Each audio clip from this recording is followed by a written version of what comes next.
Hi, this is Al Wilson. And you're listening to Digital to Dice. Hello, everyone, and welcome to the Digital to Dice podcast. I am Dave, once again joined by my friend Vin. Vin, welcome back to the show. Thank you, sir. Thank you for having me again. It's always a pleasure, always. This is episode 282, and in episode 282, we're going to talk about the collecting part of the hobby, Vin. And that was sent in to somebody on the text line 978-751-DICE. That is the text line. And they wrote in and it says, we're thinking of an interesting topic if we've never tackled it. In the hobby, it is common to see some people accumulate and collect a lot of sets for some particular games. Even sometimes probably knowing the set won't ever get played. I'm kind of paraphrasing here.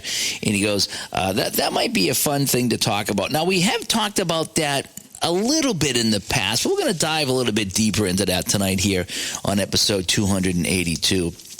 Ways to get a hold of us, digitaltodice.com is the website. 978-751-DICE is the text line, as we mentioned. Digitaltodice@yahoo.com is the email. And over on Facebook, facebook.com/groups/digitaltodice. And if you'd like to support the show on Patreon, it's patreon.com/digitaltodice. And tonight, we have a lot of Patreon responses to the question about collecting. And so we will read those in our show and talk about some of those comments here. And again, that's one of the perks of being a Patreon here on the show is getting some inside questions asked and responses and getting your stuff read here on the show. So thank you to those people there. So anyway, before we get into that, why don't we do a quick what you're playing? What do you think there, Vin? Go for it.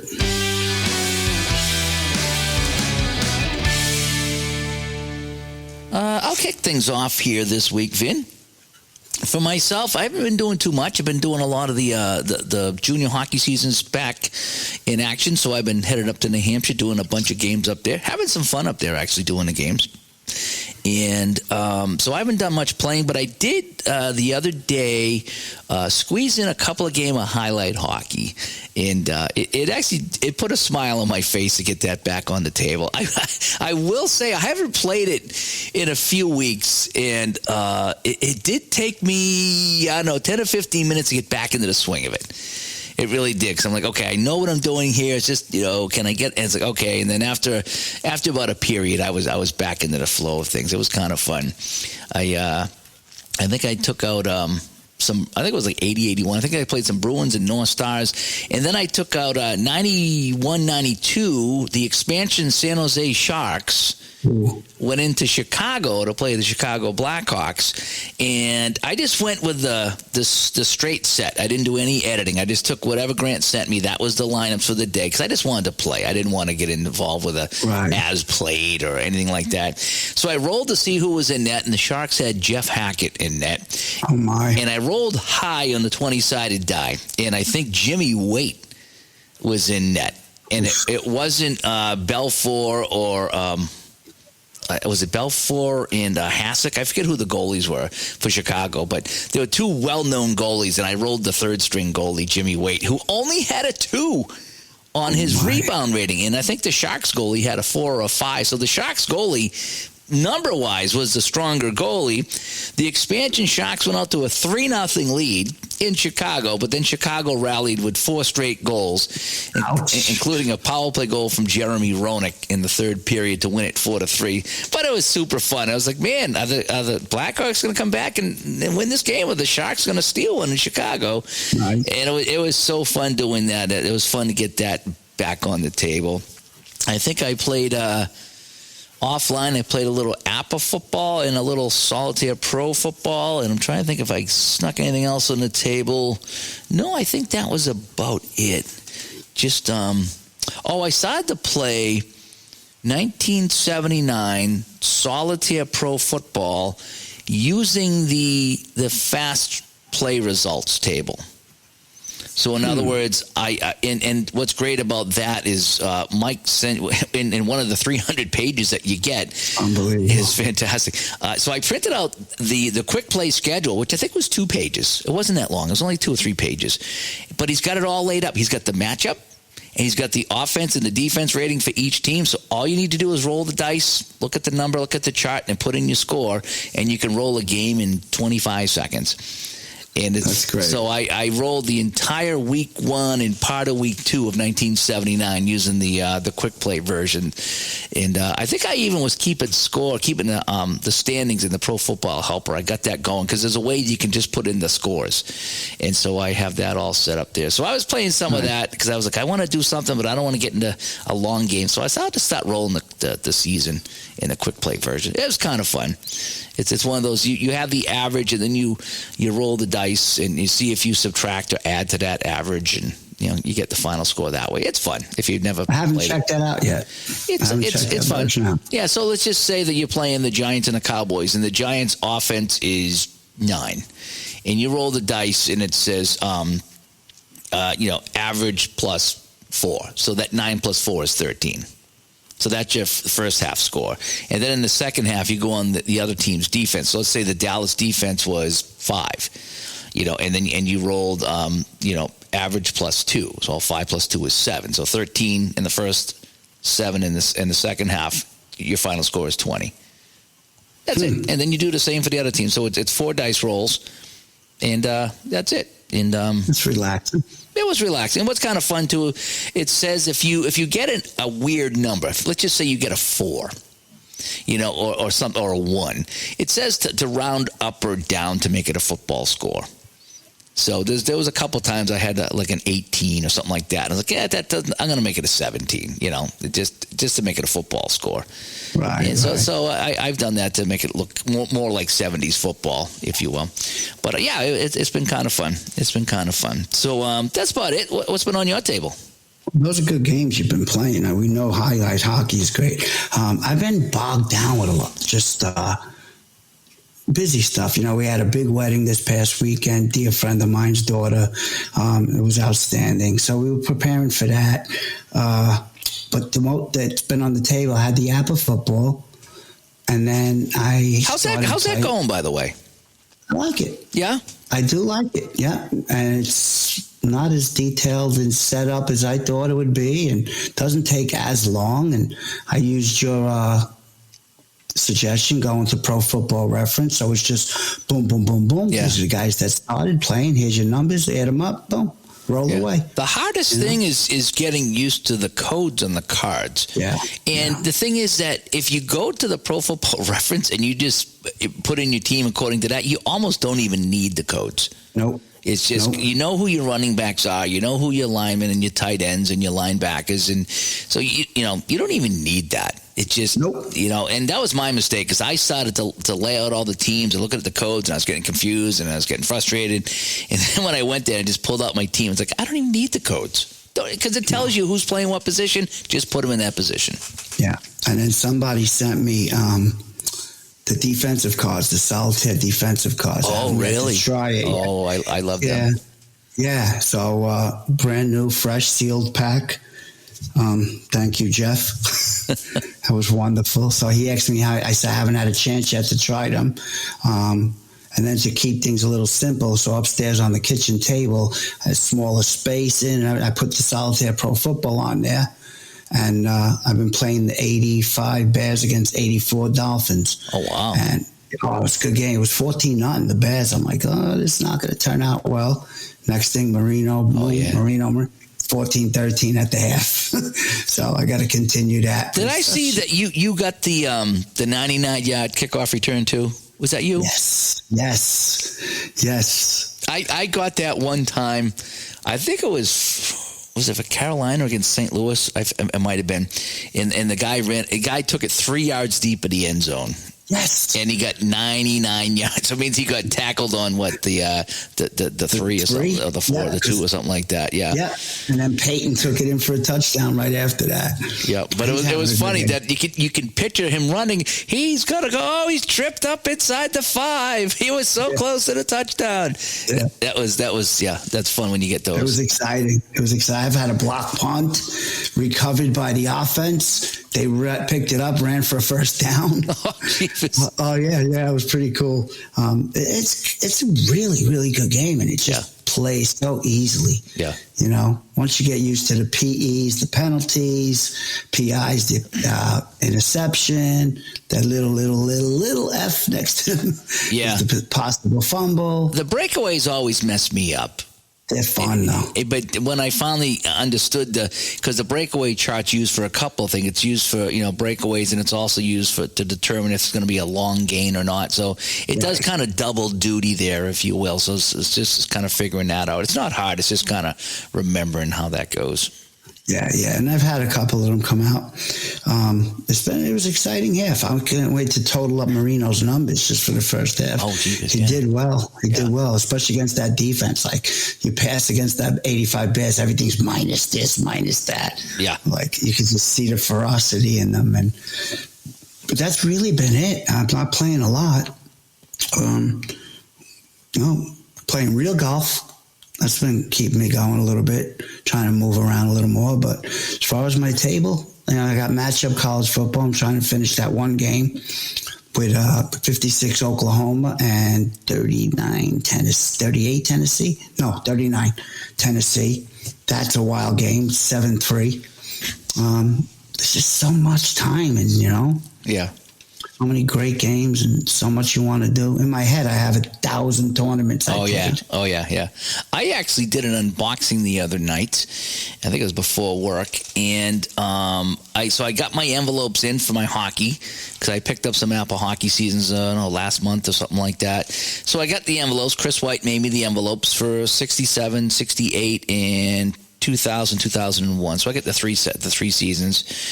And I like that. I like that's part of my collecting, and we'll talk about that today as well. But I like to have the envelopes. They look nice. He puts the team records on there. Sometimes what place they finished in and what division. So when you look at a play, sometimes you pull out and you can look at the envelope and okay, this is neat. I want to, sometimes I'll pick two teams. I'm like, oh my gosh, this team only won 10 games. Never mind, And so it's kind of neat that he has them in the envelopes. But he also sent me as a surprise. He sent me this. I think it's a new thing he's doing. He did the best of the 70s. So it was a best of decade of the 70s for APA baseball. Oh, nice. And I had the whole league. He sent me the whole league, all the teams, including Seattle and Toronto. So that was nice. Yeah, and so it's APA style, but it's kind of neat because I don't know how many guys are in each. I don't know if it was 20 or 25 players. I didn't count them out, but there was a decent amount of players in that set. And what was neat is it took a player, and it was probably their best year. So let's say the Red Sox, it was like Fred Lynn from 76, and Jim Rice from 78, and Tony Conigliaro from 1970, and Tiant from 72. You know where I'm going with that. It's just so anything that was in the 70s, and he picked some of the best guys out. So it's kind of neat. So it's almost like a greatest set of the great players, but of that decade. And for me, the 70s would be perfect for me for baseball. Right. And so he sent me that. So I'm looking at that. It's like so many ideas for projects, like how I want to do it. And, part of me thought about just to make it, because like I said, I really don't want to get into who led off and who hit second, because it's the decade set. It's not really a lineup per se. So I would spend tons of time figuring out. So I just kind of thought about maybe what I would do is just go 1 through 9 for each team in the batting order, and I'll have a DH for each team. So the DH leads off, and then it's the catcher and first base. Just go right down the line, 1 through 9. So that's what we did in Little League. It's like whatever position you were, that's what you hit. So if you were the right fielder, you were hitting 9th. And I just thought that would be kind of fun. Yeah, because you're playing a lot of great guys. You know what I mean? Right. So whoever leads off and whoever hits last is going to be somebody good. And I know you get your speed and all that stuff in there, but just for fun to simplify it, I thought about doing something like that. And that would be cool. Did you see the bigger cards he made for somebody? Yeah, I did. A little bit bigger, yeah. What are they, 4x6 or something like that? I don't know. They were nice size. Yeah.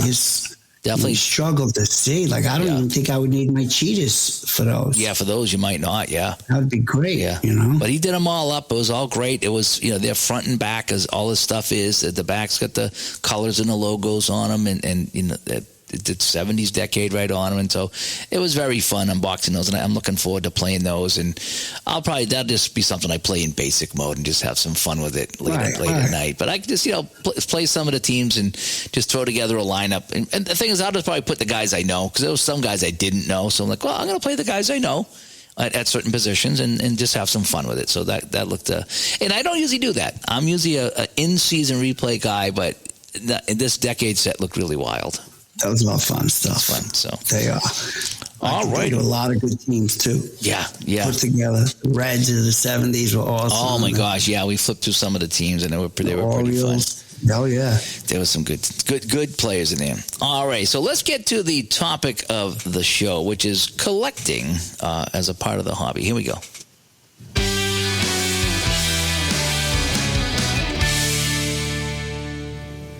Now, before we get to this, I'm going to throw you a little curveball here, Vin. Did you see the changes the Canadian Football League made?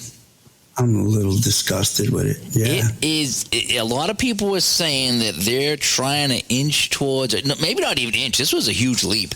Take some big leaps towards becoming the NFL North, because the way they shrank the field and moved the goalpost back, and the Rouges are all but gone now with that shallow end zone, and they've really made a lot of changes, which I don't know much about Canadian football, but when I saw the changes, I was like, boy, that's all the things that make Canadian football different. Exactly. Yeah, it was a whole different brand. Yep. And, I feel bad for the Canadians who followed it from when they were kids. Yeah. And going back to their grandparents and all. It's like, it's like the NFL. What are you going to come out with, a rugby football or something? There was a lot of changes made on that. It's not like they changed one. It's not like this. We're going to make the end zone smaller, or we're just going to move the goalpost back. It's like they did 4 or 5 major things. Yeah. Did they get rid of the players? Did they get rid of the 55-yard line? Did they? I didn't read that. I didn't read that. I thought I heard something about it's a 50-yard line is the center. I could be wrong, but I know they made some major changes. And a couple of things I was reading was this new commissioner. I said, well, he doesn't do none. Now he's doing something, but they're not agreeing with it. But I get it. I mean, it's Canadian football. Yeah. It's a brand. I know they've struggled, hard to maintain teams. I don't know why. I'm not in Canada. I don't know the economy there or anything, but it's sad. It's sad that these kids growing up as Canadian football fans are seeing it turn to something American. They don't want that. It's becoming American football. They don't want that. Yeah. That's pretty bad. But yeah. Anyway. So I thought I'd just get your opinion on that, because that kind of stinks. It really does that that they made that many changes and all at once. Well, we'll see. I mean, maybe it'll be for the better. I don't know. It's tough to say. But I was telling Joe the other day that, you know what? I'm just going to play the older seasons anyway, and I'm going to play by the rules that were set in the day, the same way when you're playing retro NFL football. You know what I mean? But I like that too. I mean, I like playing the old way with the extra points where they are in football and things like that. I just kind of like that's what I grew up watching, and that's on my tabletop. That's what I want to play. Right. And that's what I do. And once in a while I'll play something modern, but I still have yet to play a modern game where I go to a 3-on-3 overtime or a shootout. I haven't done it, and I know that some games have modified for that. I'm pretty sure APA has, and I'm pretty sure Hockey Bones has, and obviously Strat, I think, did too. Mm-hmm. In fact, Strat just did a huge update, I think, for the computer game. Yeah. A lot of it was based around the empty net goals. Yes, I just had to install mine because I run a league, although my friend's been handling for me. I'm in 2 other leagues currently, so I had to install the new version. I did it just earlier, and it's a lot of different stuff. Fun stuff. I mean, the empty net is not like it used to be, as you know.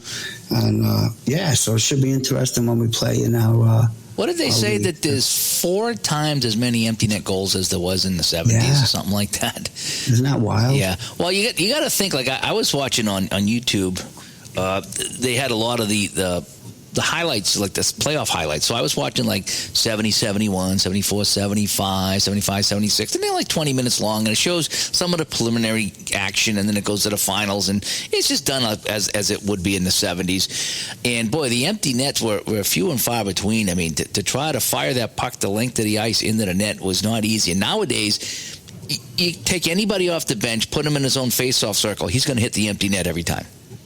Yeah. Very few times do you see the empty net missed. Right. I also think back when I was watching hockey early days, and you watched in the early days, they didn't pull the goalie as early as they do now. Right, yeah. So there's more time to get an empty net goal than there was back when I remember. I mean, they sometimes pull it with a minute left, sometimes under a minute. Yeah.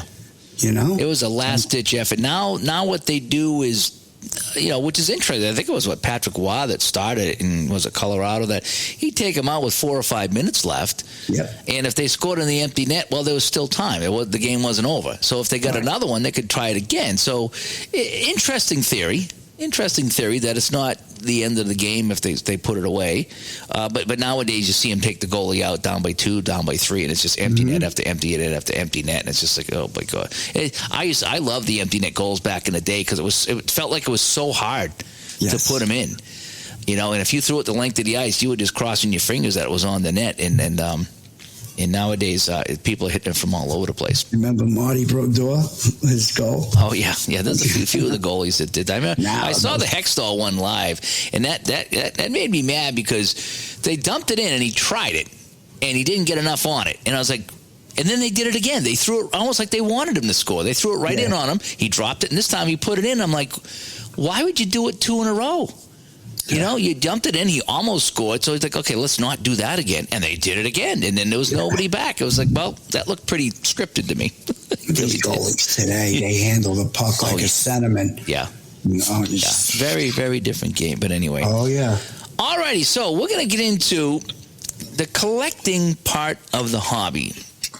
And again, this was sent in on the text line by one of our listeners, and and I says, this is something we should probably get into a little bit more than we have in the past. Yeah, it's a great topic. Yep, and so we're going to read off some of the responses from some of our Patreons when I put this out there, and I know Vin is also going to comment on that, and I will too. And but let's comment on some of the things that people wrote in, Vin. All right, starting off here. And they're very different. They really are. They're very different. Again, this is just a handful of people that wrote in on our Patreon, so we're going to that's what we're going to read here. Tony writes in, collecting is not really part of the hobby for me. I just enjoy playing 1 to 2 seasons per game and see how the games play out.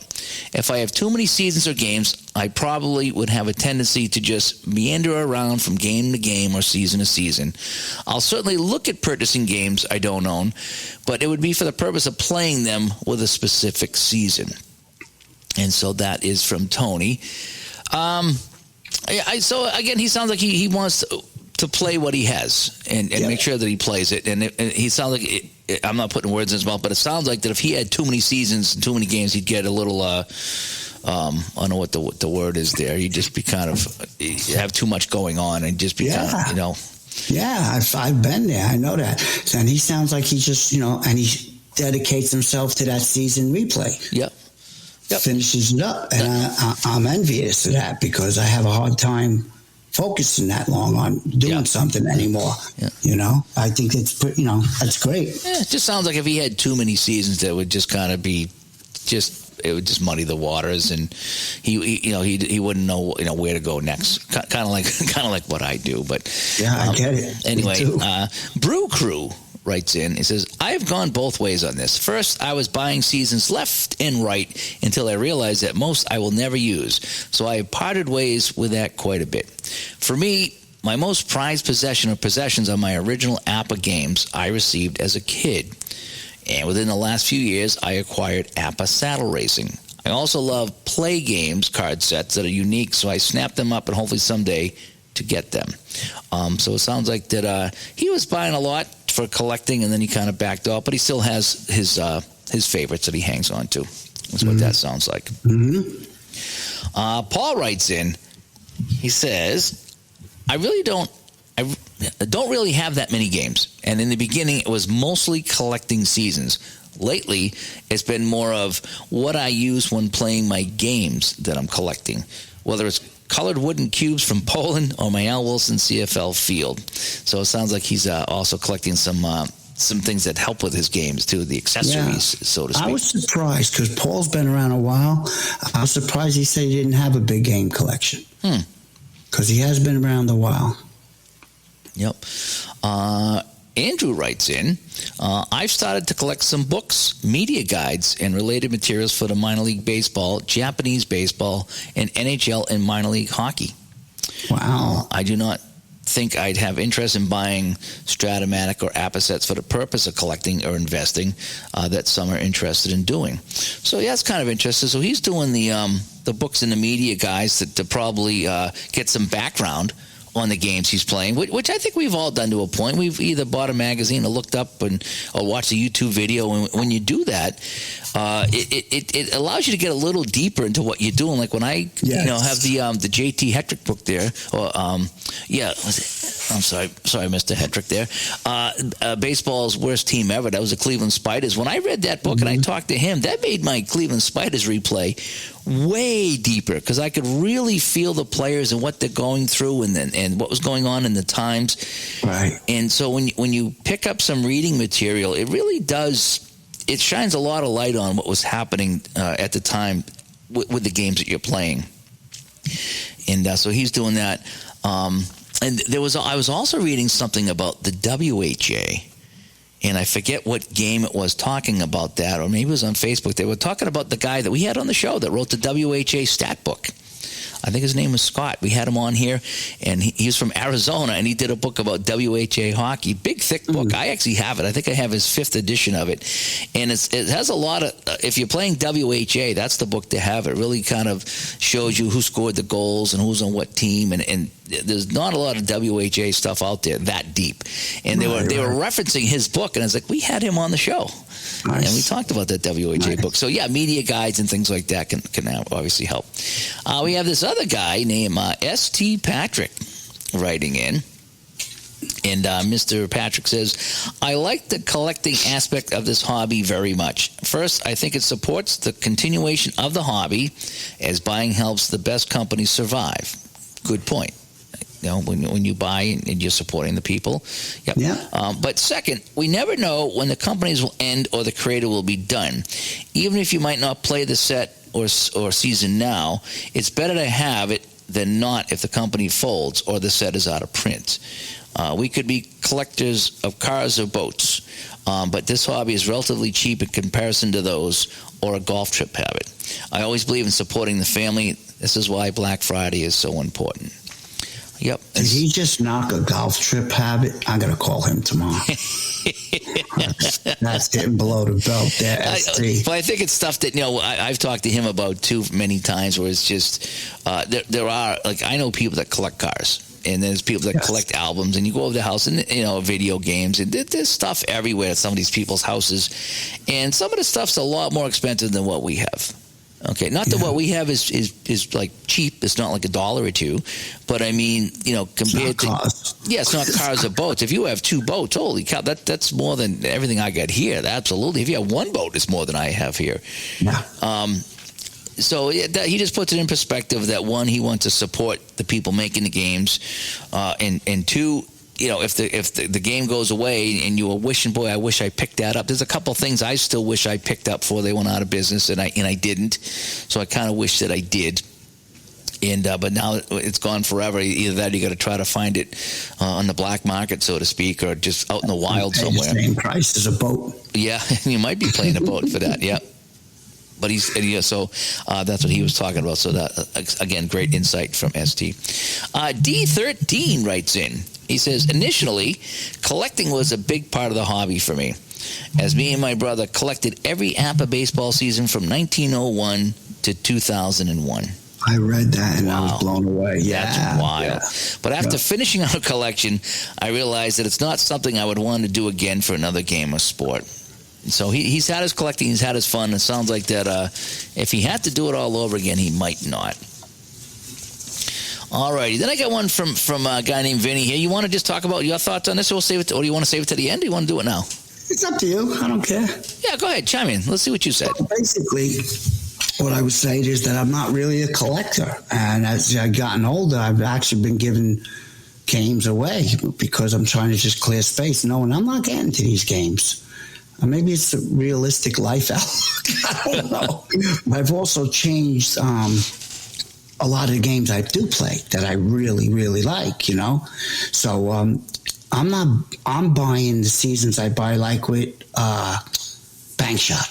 I grabbed all the college stuff because I don't know which I'm going to get into and which ones I want to play. Maybe just a one-off game or tournament, matchup college football. I'm going to take them all. Yes, I want to support both Joe and ST and all, but what they're offering, the product they offer, I enjoy them. But it's not like I'm going to, collect, just buy to collect. I've seen that before. I had a dear friend of mine, my friend Stu, and he used to buy 2 of everything. And one day I get a phone call, and he was gone. Yeah. And I'm like, holy cow. His wife has no idea what he's got sitting in that house. Yeah. I have to get there because it was a rough story. There wasn't a lot to left behind. So I had to go there and sell everything for him that he had to sell for her so they could, have some kind of money. And when I seen what was there, I was like, wow. It was almost to the point of hoarding. He had it in unbelievable shape and conditions and all, but the amount of stuff. I mean, I was driving an SUV. I had to make 2, 3, 4 trips. Oh, wow. I mean, it was insane. My wife goes, what are you going to do with all this stuff? I said, well, I'm hoping eventually I could sell it. I moved some stuff. Then I found a guy who actually drew a post office. We both went to the same one. And I was bringing stuff to sell. And the post office, postmaster, whatever you call him, he hooked him up with me. He asked if I could give him my number. And I said, yeah, the kid bought everything. Wow. Except his wife said she knew how much I liked hockey, and she asked me to keep them. So I had a lot of hockey stuff, but I seen what collecting is. It almost borderlines on hoarding, but real collectors, I think they love pulling that stuff off the shelves and looking at them again too. And I think that's like fantastic. If that's what you're into, man, keep going. If you could do it, keep going. But for me, I'm a game player. Right. So. Right. Getting back to the Patreon people, David writes in, not me, a different David. He says, in my case, collecting is a polite way of saying accumulating.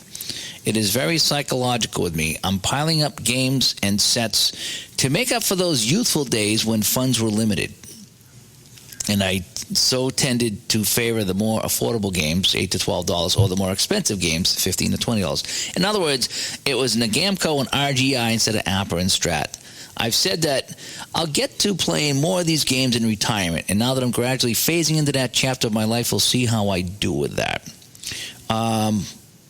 Collecting is a polite way of saying accumulating. I'm kind of in that boat, and when we get done here, I'll expand on that a little bit, but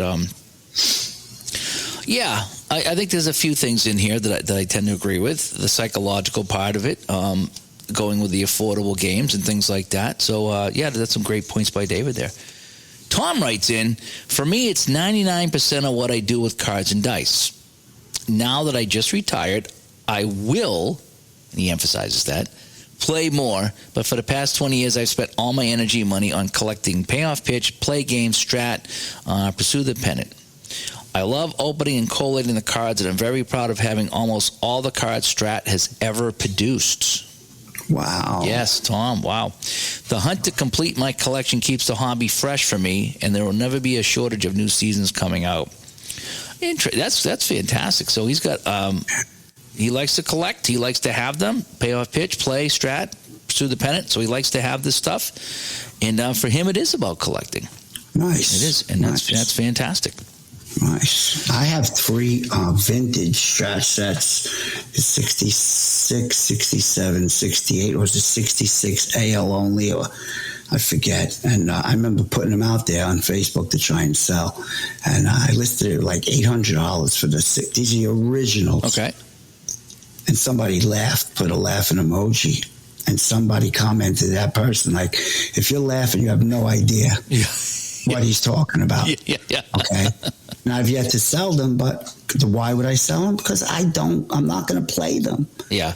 I'm not going to play them, but I'm not looking to. I mean, when I sold Stu, my friend Stu's collection, we sold one set for $1,400. Somebody bought it.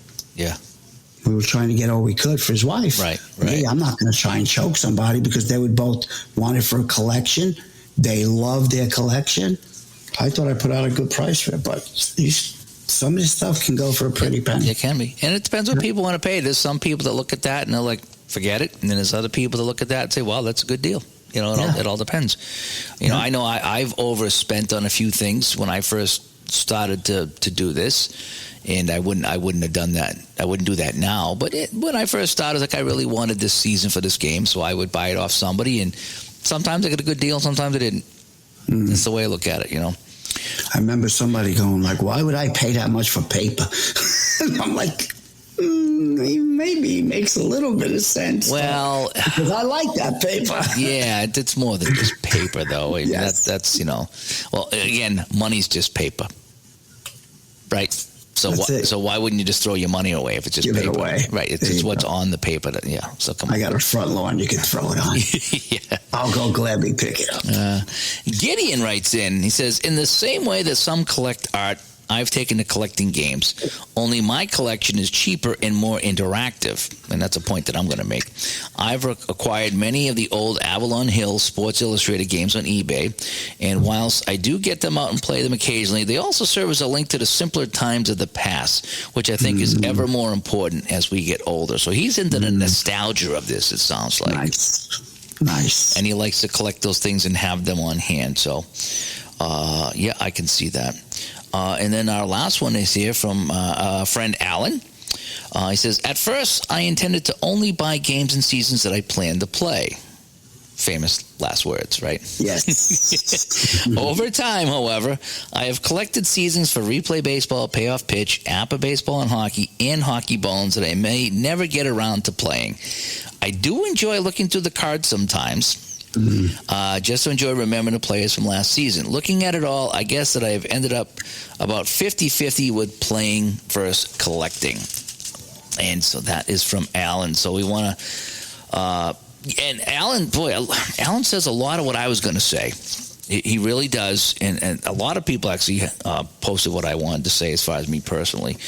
But first of all, thank to all of our Patreons for writing in on that. And I will be trying to lean more on you guys as well as the channel members to get some feedback here for the show. And this feedback has been fantastic on this one. Here's my kind of take on it is, and who was it? David says, you know, in my case, collecting is a polite way of saying accumulating. And I guess that's where I am is I just started, I didn't go into this looking to collect. Right. I wanted to, play these games, and it was who was it here that wrote in and said these games here are something that you. I'm trying to find what it was here. And I'm not going to be able to pull it up right now. I don't want to take everybody's time here, but the person that wrote in and said this is something that it doesn't just sit on my shelf. It's something that I actually use. So that's kind of where I am too. It's I didn't buy this stuff to collect. I didn't say, geez, I want to get all these strat season, APA seasons, and payoff pitch seasons. That was not my goal. My goal was not to just get this stuff and put it up on the shelf. My goal was to get these seasons that I would play. And there wasn't. It's not. I don't want to come down and look at them on the shelf like encyclopedias and say, "Boy, this is great. I'm never going to touch this stuff." Or a painting on the wall, or the knickknacks that I got here. I look around. I got all these little sports knickknacks around here that I don't do anything but look at. So the idea was I did not want to put hundreds of dollars on the shelf to look at. This is stuff that I pull out and I play and I get some use out of. Right. So for me, it was not about collecting. It was more accumulating. It was, I want this season for this game, and then you discover a new game, and you're like, boy, this game's great. I would like to get this season for this game, and then as I play the game, boy, I really, really like this game, and then you fall back on, what ST said about, boy, what happens if that game goes out of stock or that company goes out of business, and now you're wishing you had pulled the trigger on that.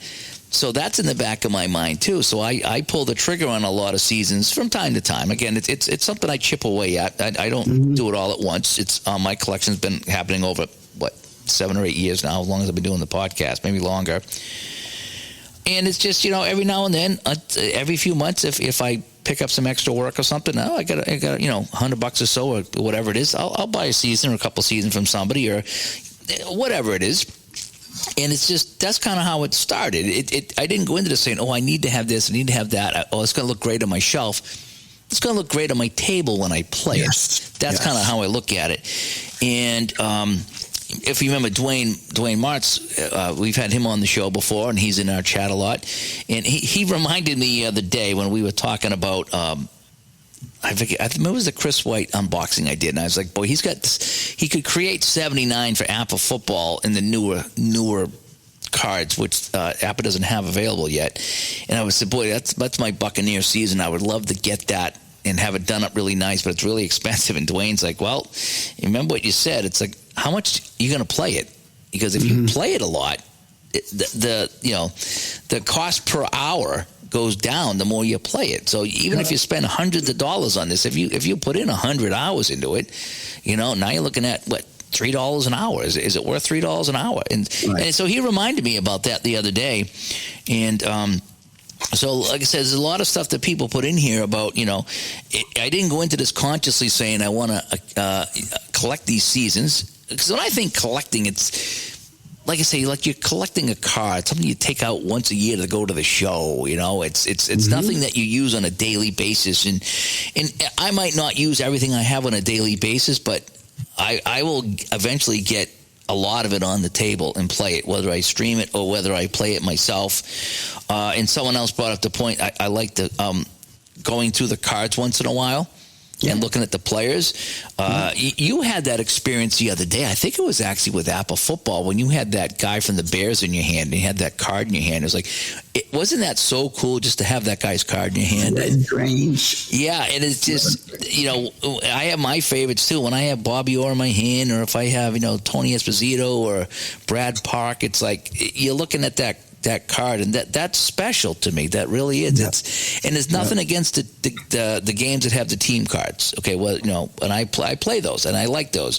But when you have that individual card in your hand, there really is something really special about that you don't get. 100%. And that's what you're paying for. You're paying for that piece of paper with that guy's name on it, and you're watching him play on the table, and you're trying to see what he can do for you. And, I don't know how many times I've had, Freddie Lynn hit home runs for me. And it's just, when you see that card with Fred Lynn and you roll and you get that home run, that is so spectacular. It really is. You just can't recreate that feeling. No. When you look at that individual card. If you have team cards, they're fine. Great. And I play many games with team cards, but the individual cards, it's very personal. And so I have this stuff on my shelf, but I know at any point I could pull it out and play it. It's almost like a record collection. You know what I mean? At any point I could pull out, if I collected records, which I don't, and put on a record and listen to it. Mm-hmm. And I'll never forget when we talk about cards and plays I was one of the first ones to ever get Strat's hockey game, the board game. And I'll never forget the first time, Guy Lafleur scored for me. I was like, I felt it. Yep. It was such a feeling. And I was still in my teens. So it was, as you get older, sometimes they wear off. I say sometimes because I was just explaining to you my solitaire pro football game going on and the match of college football going. I got Tommy McDonald carrying 56 Oklahoma. It's just the card itself, though, is incredible. I was never a Bruins fan, so I would say, but boy, am I a Bobby Orr fan. Always been. When I get him out there and he's playing, it's like he's got to have a great game. He's got to have a great game. If they don't, or they're just like, it's like, oh man, I can't wait for his next game. The cards are definitely something special. Yeah. Yep. And it was Dave that also brought it up as he gets close to retirement. He thinks he's going to play more. And originally, that's what I was doing. A few years ago, I was like, well, I want to get these seasons now or these games now. So, in the future, when I slow down my working and I either retire or either that I work part-time or whatever it's going to be as I get older, and I won't have the money to buy this stuff, I will have it. So I'm kind of buying it now while I can, while I'm working, Yeah.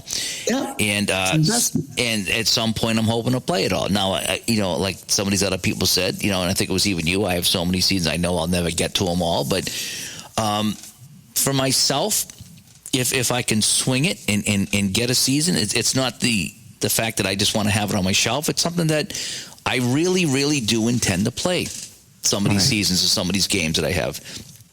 And when like Hockey Bones just come out with a new season, I'm kicking around whether I want to get it or not from Drive-Thru Cards. And it's not a season I'm wicked into, but I know some of the people on it, and I might want to just pick it up and support the Hockey Bones there and get that on the table. So I'm kicking that around. That might be my next purchase at some point. But yeah, so I've kind of, again, it's been accumulating, not collecting. It's never been something that I wanted to buy just to have on the shelf. Right. It's always been something that there's a reason why I got it. I like going through the cards, like somebody said, from time to time. I want to play some of these games. And that's why you see me do a lot of one-offs, is I just, because I want to get it on the table. It's like, okay, I need to put this on the table. I bought it for a reason, and I want to get my money's worth out of it. And again, if I feel as if I put it on the table and play it, then it almost justifies the purchase, Yes. Yes. But it's things that. Like Alan was saying, he intended to buy only the seasons he planned to play, but then after that, it's like, I'm having fun with this game. I want to get another season. Because you plan on playing them all. Because you do plan on playing them. You do. At some point that you want to get around to playing it. And, sometimes it takes me a while. There's been people that have sent me a game or a season or something, and it's sat here for a few months before I get around to playing it. Then I play it, and I play the heck out of it, and I really enjoy it, and I'm glad that and I was like, why did I wait so long to get to this? Sometimes it just happens because I have so many other things going on, things that I want to show off on the channel, things I want to talk about on the show, but also sometimes it's things I just want to play. Yeah, sometimes the juices aren't flowing for that. Yeah, I just want to play this, And it's not a good, not a bad situation, but yeah, you want to put that said person's game out there and show everybody as a thanks for him, showing the game to people, more customers, potential sales. But sometimes you need the juice to get that game out there. Yep. And people, I think designers need to understand that too. And I think that, again, and I won't mention names here because it's not important. Well, it is important, but I don't want to, whatever. But so some people have sent me their games or a season, and like, when are you going to play my game? Or and it's like, I don't want to rush it. I don't want to throw it out just to play it. I want to be ready. And some of the games, when I finally get to it and I give them the fair shake, it sees a lot of time on the channel because I'm ready for it. And I'd rather do it that way. I would rather wait until I have the time, because sometimes I'm doing a project or I'm playing a game and I'm really into it. It's like, I don't want to stop doing this. I'm really enjoying this. And so when I finally do get that time to play this new game or show off this, whatever this thing is I'm showing off, I can give it the time. And I think that comes through on the show, on the broadcast, on YouTube, on the podcast, because now I'm ready to give it the time and I can really pay attention to it and show it off. And most of the time I usually like it, and to a point where I'm glad I waited so I could give it the proper care and the proper attention and the proper time and make some really, really good videos for it, rather than just throw it out there immediately just for the sake of getting it on the channel. Yeah, I've seen you try that too, and you could just see the on you. Is that because you're not into it? I just wasn't ready for it at that point there, and so I'll come back to it, and then I'll be ready, and I'll do it it's kind of like sometimes you wake up in the morning, and you're just like, oh man, I got to do this. But if you could sleep in and tackle it later in the day, now you're going to do a better job with it. And so for me, sometimes it's just, there's been a couple games that just sat here, and some I paid for and some were given to me in full disclosure. And boy, it just took me forever to get to them. But then I got to them, and it was just like, full steam ahead. And then I get on there, and I was proud of the game, and I learned the game, and I was happy with it, and I was enjoying it. And you could tell I was enjoying it. And so for me, that's the best way to handle it here is to do it like that. And then I just play the heck out of it is what I like to do. So you'll see that here. But sometimes it's just there's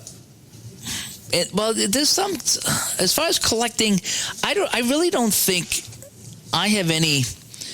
How do I say this in a nice way? This is just me, and I'll be honest with you here. Okay, I might take some heat for this, okay?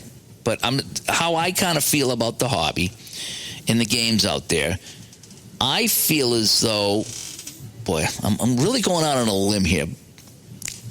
As far as the collecting part of it and the value for the collections, I really think that it's kind of mostly Strat and APA.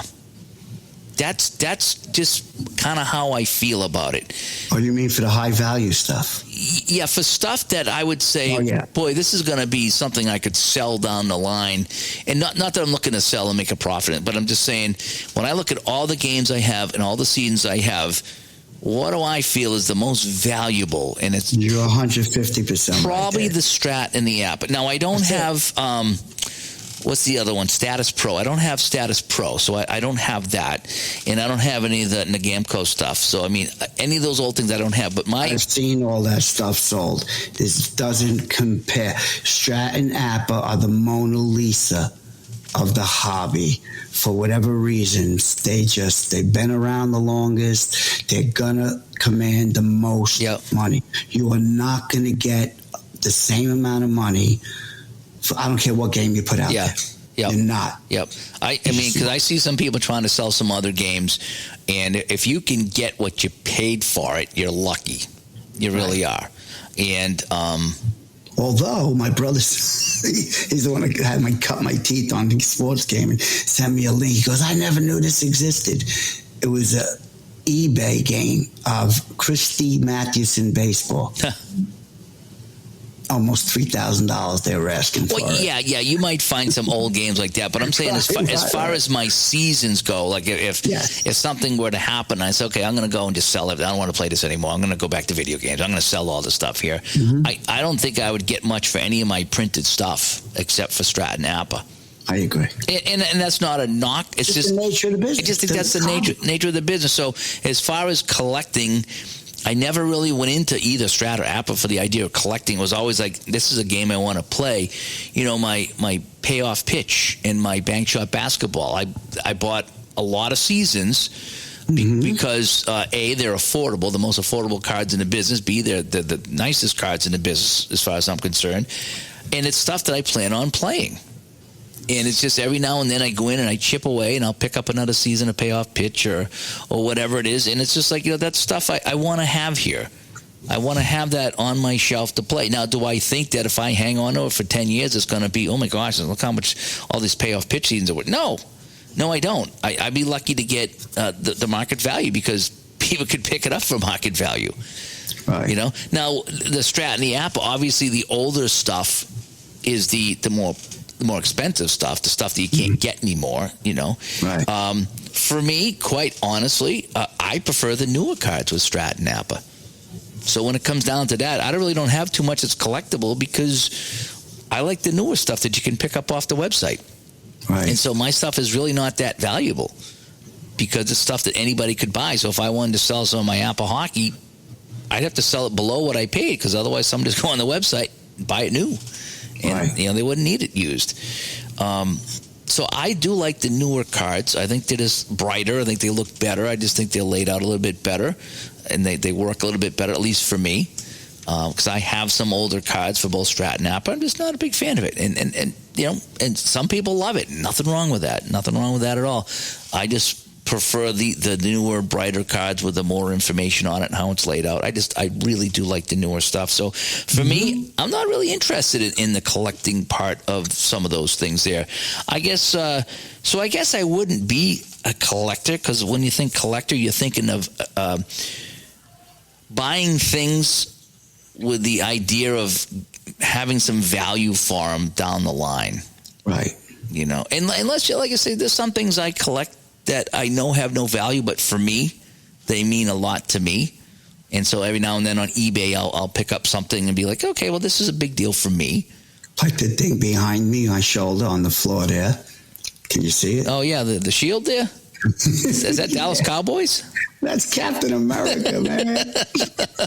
It's my alter ego. Yeah, but I find some crazy things like behind me over here on my shoulder. I got the Seattle Seahawks and the Tampa Bay Buccaneers mini pennants over there, the two expansion teams. Oh, yeah, there's the shield. There's the shield. Nice. But we have those things in our house there that, again, you can't play with. You can't do anything with. You can't take them out for a ride or take them for a walk. But, I mean, sometimes we have to have the knicknacks around the house just to make it. Like I still have. When the two little guys come over and they take turns pummeling each other with that thing. Yeah. Oh, yeah. I guess you could play with it then. Yeah. But anyway, yeah. So I guess for me, it's not about the collecting. It's buying seasons and games that I do plan on playing, that I would like to play, Yeah, I never went into it with the idea that I want to collect something, because I don't think what I have is very valuable to begin with. So for me, I do plan on using all this stuff, and for me, again, part of me, it's that whole. It's just kind of in my nature to want to collect the whole set. That's always been my thing. When we were kids growing up, and you get the action figures, and let's just say there was 6 action figures to a set. If you had 5 of them, it's like, I need that 5th guy. Right. I need that 5th guy to complete the set, or if you had the Matchbox cars, and you had this set here, it's like, I need those 2 extra cards to complete my set. I always just like to have the set, even if I didn't do anything with it. That's always been my personality. Luckily, I'd never been into anything wicked expensive, so it ain't like I have $1,000 bottles of wine down here that I have to collect or anything like that. So luckily, my collecting's been very affordable. But I do like to know that, I can go over here and play any Bobby Orr game that I want to play, pretty much. Yeah. If I want to go and play a Buccaneers game, I can go over the shelf and play it like I did the other day. And there's I forget what the word is. It is just kind of soothing, might be a good word, to know that I can go and just play any of those games at any time, and I have them. And if I don't have that season and I want to play it, it's a little stressful almost, where it's like, oh man, I don't have that season. I really want to play that season with them. Yeah. Even though I have all these other seasons, all these other games, this is the one I want to play, and I don't have it. Right. And I think after a while, for myself, playing my wheelhouse from like 75 to 85 for so many years now, I'm starting to venture out a little bit on either side.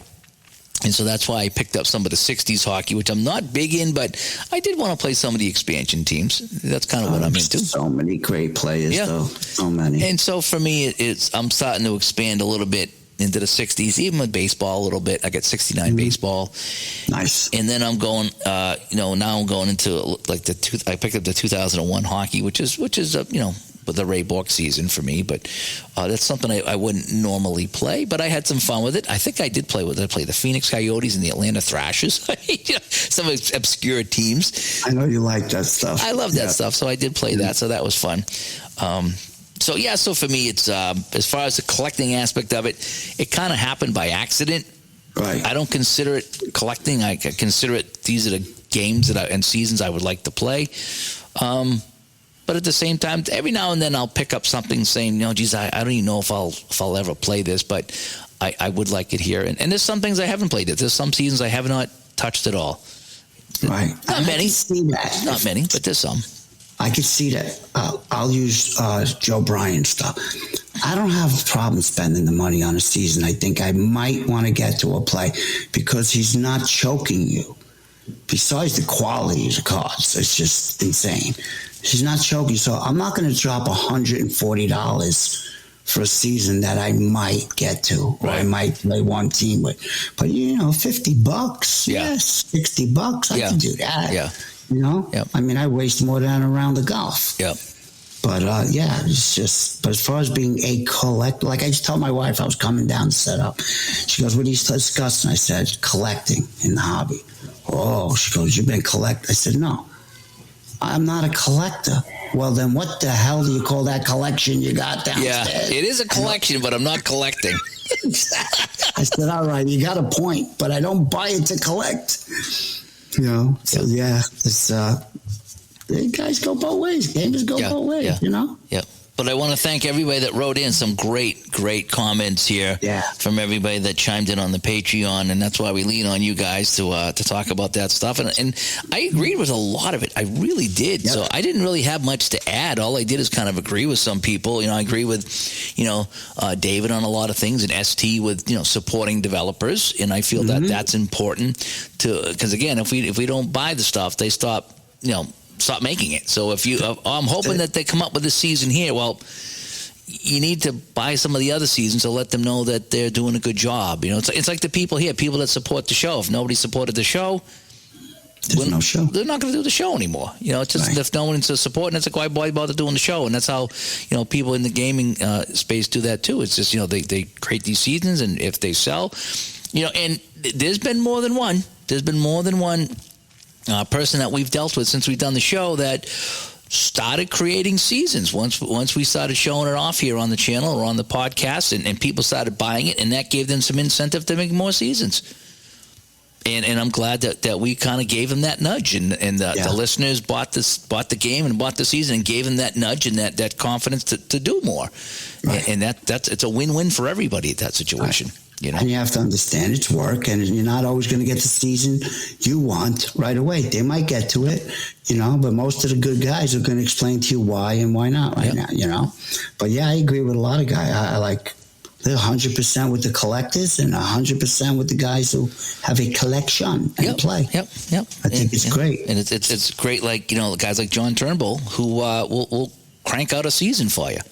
Yes. We got some co-op projects going on, and just, hey, John, we're thinking about doing this season. Well, give me some time. Let's see if I can put it out for you. And it's relationships like that really kind of make this all work. It really does. Yeah, and we genuinely felt bad when people were asking for CFL seasons, and he gave the reasons why he couldn't. Yeah.